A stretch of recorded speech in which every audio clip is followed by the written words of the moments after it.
Hello ladies and gentlemen, and welcome to another episode of Noobs to Pros. I'm AJ, and today we'll be discussing how to play positively in World of Tanks. Now, I'll confess something right off the bat. I'm not the most positive person in the world. It's kind of hard for me to see sometimes like the silver lining in like the dark clouds, but I try every now and then to sort of like be more positive than I am. Now, one thing you have to keep in mind is that negativity actually does affect your performance. If you are not feeling 100%, for whatever reason, you're annoyed, you're angry, you're not going to be playing well. And that's why, for all of those reasons above and then some, I just thought that once I had to reinstall my game again this time, I'm gonna actually forego using XVM altogether. Now, XVM is a very good thing when used positively, and you look at your stats or somebody else's stats and think, oh, he's a better player, I should be more careful, or he's a better player, he should be the one I should take out.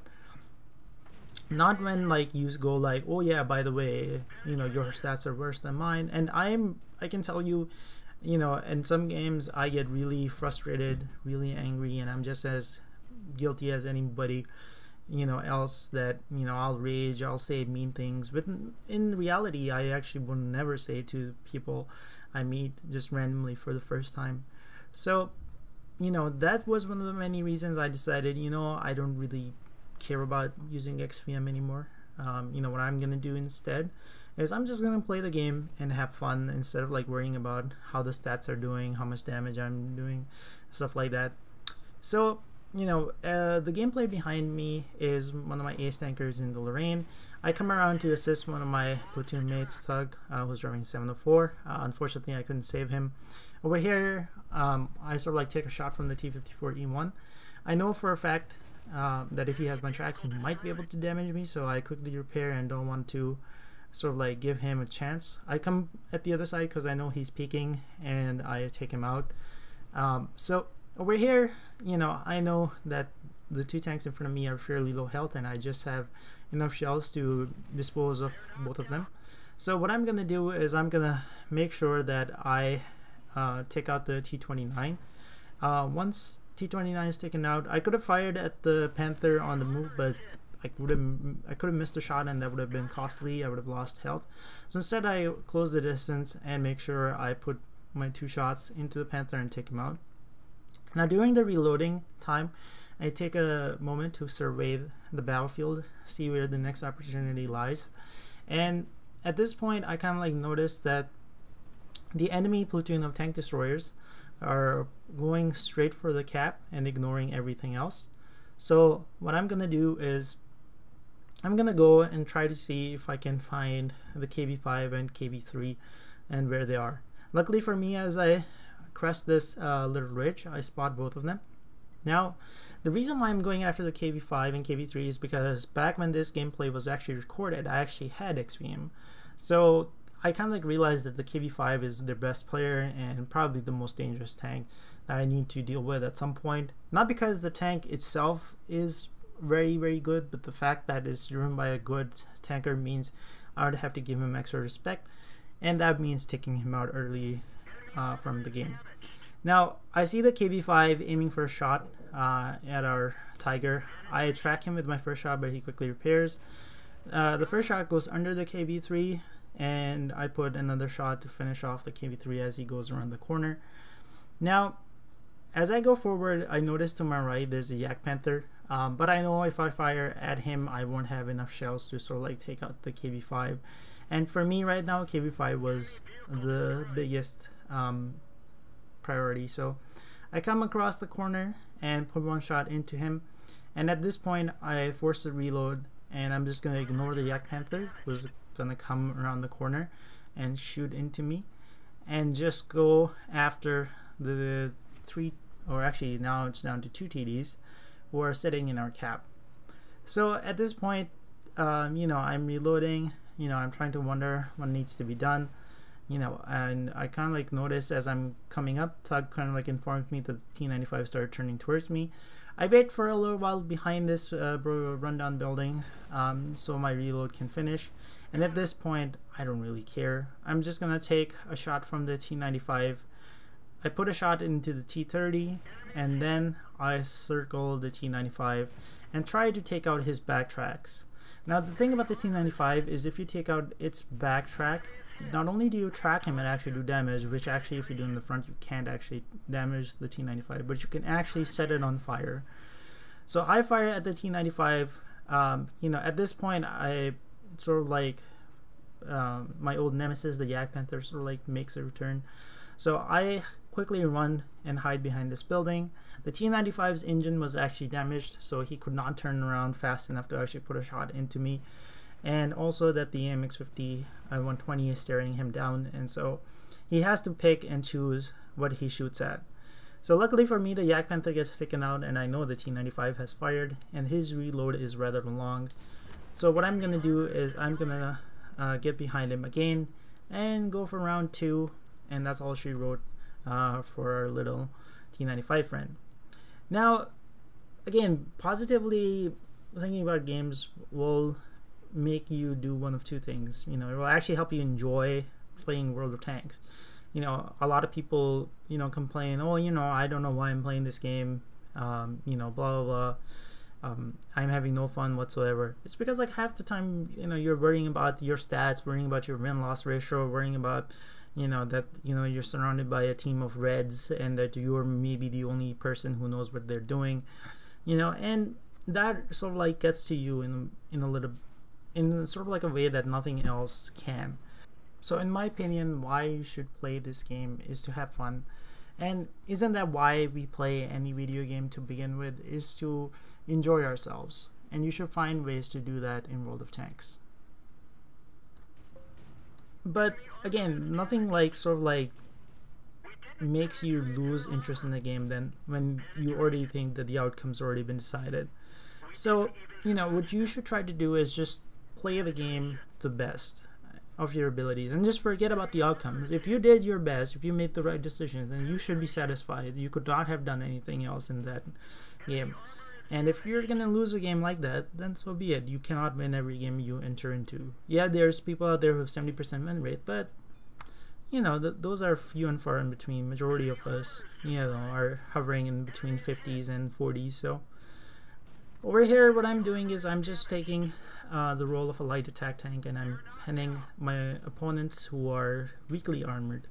Now, one thing that I have stopped doing in the Type 64 is carrying premium ammunition, and that's because like it's an added challenge if you have to pen like some tougher tanks that you come across. Now over here, I'm again going to use binos and my camouflage net to see if I can spot the any other tanks who are camping in the field. I actually don't see any. As I decide to move out, I see the Nashorn is actually retreating from the field, and you know, our medium tank spots the Object 416 who's been camping in the top right portion of the map. So I'm taking long range shots at the Object 416. You know, I should have probably closed the distance and maybe taken him at close range. I wouldn't have missed so many shots, but the Object 416 is relatively small target and it's kind of hard to hit. So I mean, I do my best, and he gets taken out right there. So at this point, I decide, you know, now is the time to kind of like move up, you know, be more aggressive, you know, in the city. As I'm coming across the buildings, you know, some more tanks are spotted.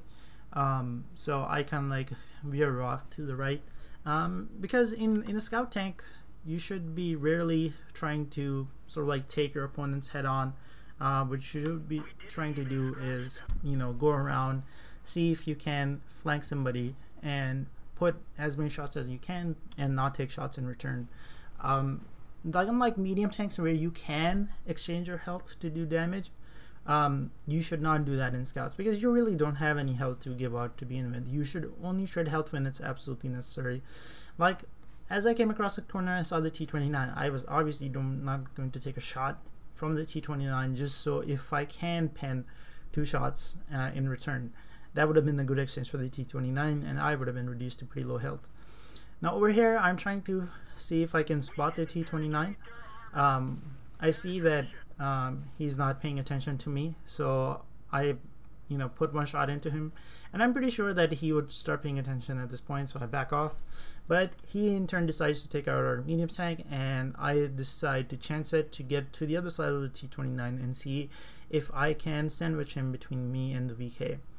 He fires, but he misses, which was a good thing for me.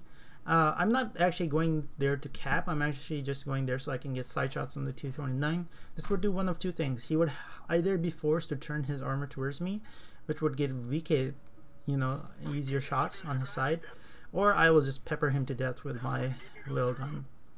So I come over here, start firing at him. T-29 takes interest in me. The VK fires from the other side, but unfortunately for him, the IS starts moving up. And I don't want to take a shot from the IS. Gun the 390 damage. He can higher roll and actually do like 450 damage to me, which I'm not really interested. So I start peppering the IS from the side, and he gets taken out relatively quickly. At this point, I kind of like realize that time is running out. The other tank has not been spotted, so that possibly means that he's actually getting to the cap circle. So what I have to do is I have to leave the T-29B for now and go deal with the cap first, and then come back and possibly deal with the two heavies that are left. So at this point, all three of us, disengage and are running towards our cap, which is surprising. Generally, one or two tanks just go and die at the cap to whoever is capping, and then you're kind of like left pondering what to do next. Now the T-34 is spotted. I know that he's going to the cap now. I'm racing behind them because I did not know whether the RHM was going to reset or not. RHM does reset in the last moment, and I put a very lucky shot in the T-29 that takes out his engine and sets him on fire. At this point, I have no interest to take a shot from the T-34, so what I'm going to do is I'm going to again try to flank him on this side. I think the T-34 kind of like guessed I was doing that, but in doing so kind of like forgot that there's an RHM staring him down. I fire 2 shots on the move. I do connect, but unfortunately I don't pen, and he gets taken out by one of our teammates. Now what I'm gonna do is I'm just gonna roam around, try to find the T-29, and the T-29 is gonna fire at me, take out my ammo rack, and damage me, and the RHM finishes him off. So I'll save you the suspense. Now I do apologize to anybody who's watching my videos, and I've said some mean things to you. I did not mean it. It's just, sometimes you get frustrated and you can't really help it. So I do hope you forgive me. And afterwards, when this game is done, we're gonna look at some post-game stats. Now the game I had in my Lorraine was good enough for the Ace Tanker badge on this tank. Lorraine is a very niche tank. I enjoy playing it. I think to some extent I actually like this more than my AMX 5120 just because of its ability. And I did roughly more than 5k damage, 7 kills, high caliber, defender, and top gun. So in Lorraine I've never actually felt the need to sort of like fire APCRs, so because its penetration with its default rounds is high enough. So and I only keep like maybe a clip or 2 for it. I made about 33,000 credits on that game.